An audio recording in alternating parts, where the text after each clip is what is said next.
Have you ever stopped and wondered why people do certain things in your building and you just can't quite figure out why they do them? Maybe teachers always wait until the last minute to get something done, or maybe every decision seems to come back to you. Maybe staff roll their eyes when another meeting invite hits their calendar. Our first instinct is usually to blame people. We tell ourselves they need to communicate better, or they need to take more initiative, or be more organized. But lately, I've been wondering if we're asking the wrong question. Maybe the better question isn't, why are people doing this? Maybe instead it's, what is the system teaching them?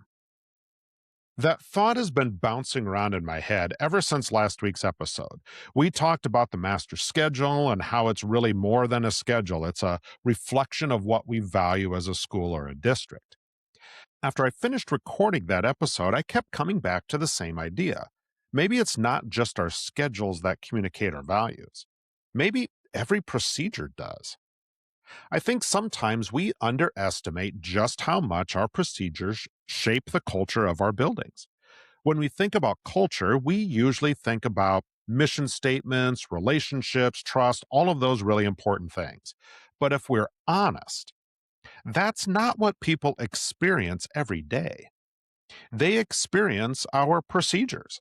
They experience how they request supplies. They experience whether meetings start on time or how we respond when something goes wrong.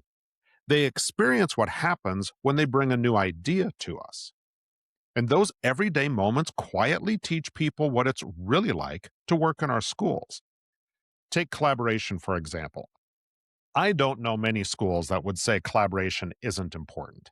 It's in our strategic plans, it's on our websites, and we talk about it every single August. But then we fill every PLC agenda from top to bottom. Every minute is planned out. Every conversation has to end with another document or spreadsheet or a note catcher. So let me ask you, are we really encouraging collaboration?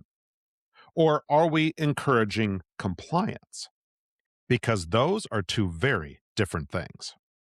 Here's another example.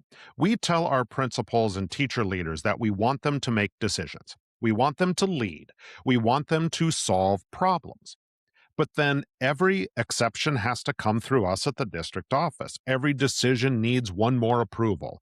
Every little change requires another email.